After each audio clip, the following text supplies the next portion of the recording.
சாதனை நெஞ்சங்களுக்கு அன்பான வணக்கம். தைவானை சேர்ந்த மின்சார வாகன தயாரிப்பு நிறுவனமான கொகோரோ நிறுவனம் ஜெகோ அப்படிங்கிற ஒரு மின்சார ஸ்கூட்டரை சமீபத்தில் அறிமுகப்படுத்தியிருக்கிறாங்க.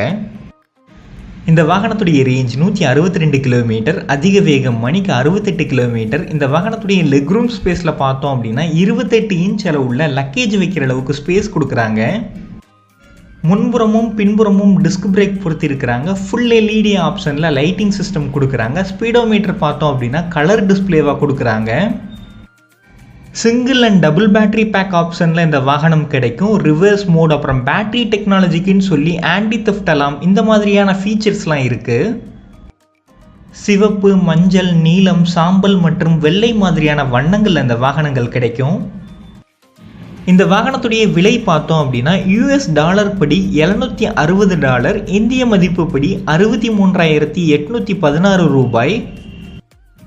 இந்த விலை வாகனத்துக்கான விலையாக மட்டும்தான் இருக்கும். என்ன காரணம் அப்படின்னு பார்த்தீங்கன்னா, இந்த கொகோரோ நிறுவனம் பேட்டரி ஸ்வாப்பிங் டெக்னாலஜி மூலமாக ஸ்வாப்பிங் ஸ்டேஷன் நிறையா வச்சுருக்கிறாங்க. அது மூலமாக சப்ஸ்கிரிப்ஷன் படி பேட்டரி பேக்கை கொடுத்துட்ருக்குறாங்க. பேட்டரி பேக்குடைய சப்ஸ்கிரிப்ஷன் பார்த்தோம் அப்படின்னா ஒரு மாதத்துக்கு $7, இந்திய மதிப்பு படி 600 ரூபாய். இந்த வாகனத்தை அவங்க அறிமுகம் தான் படுத்தியிருக்கிறாங்க. அப்படிங்கிறதுனால சிங்கிள் பேட்டரி பேக் மற்றும் டூவல் பேட்டரி பேக்குடைய இண்டிவிஜுவல் ரேஞ்ச் எவ்வளோ, அப்புறம் வாரண்டி, பேட்டரி பேக் மற்றும் மோட்டருடைய டைப் மற்றும் கெப்பாசிட்டி, இந்த மாதிரியான தகவல்கள் எல்லாம் லான்ச் ஈவெண்ட் அப்போ தான் வெளியிடுவாங்க அப்படின்னு எதிர்பார்க்கப்படுது.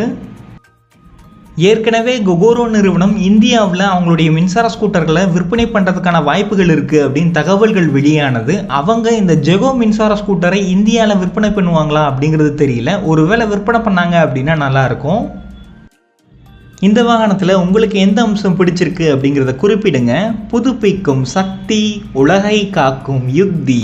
நன்றி.